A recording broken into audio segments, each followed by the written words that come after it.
deep inside me, some say is a good thing, even though it's producing such an aching in my heart and all this restless imagination. Hello, my name is Eric Gage. I'm the current president of the University of South Dakota Veterans Club. The value of the club here on USD's campus is it gives us a social network for veterans and student military and family members to just get together and build some camaraderie that we experienced while serving our country.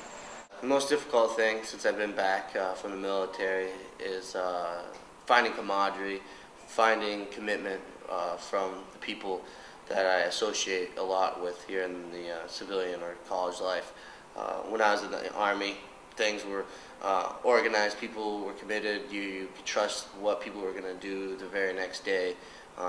You could count on people. Here, since I've been in the college life, you can't count on really very few people. Old friends are hard to come by. They're generally gone and they're still on their old ways. They haven't changed or evolved.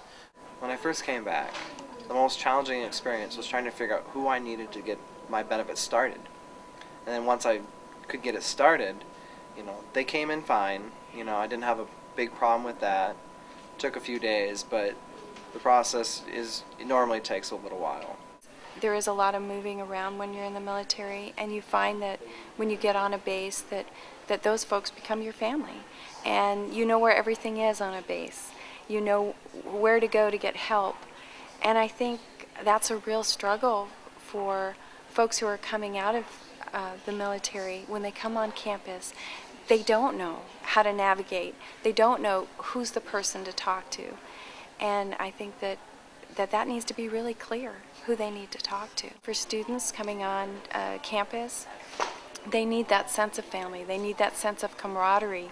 And so I think it's really important that we have programs in place that help them feel connected.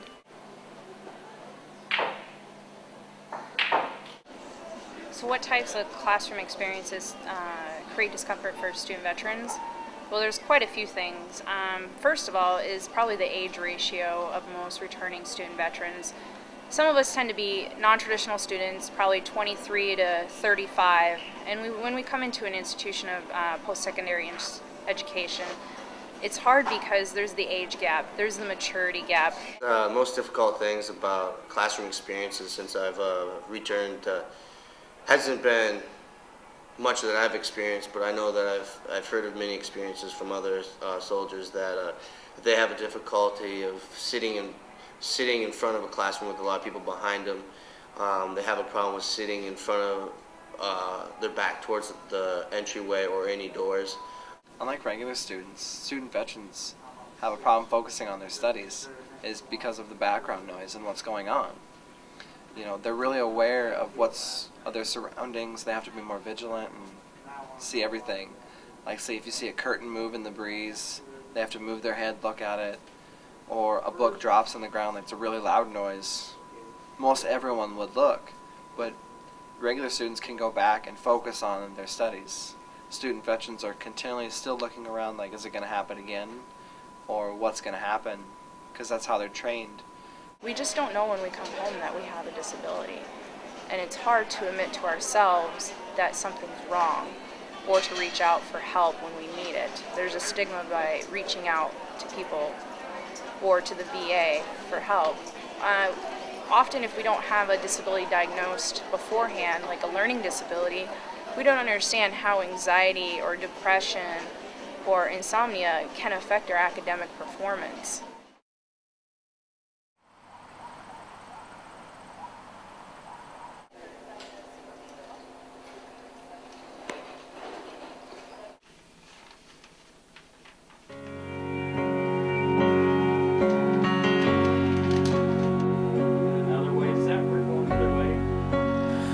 You never said goodbye before tearing away, and I could never find you. It's good to hear your voice. Tell me, are you okay? Sounds like you're so far away. Take all the time you need.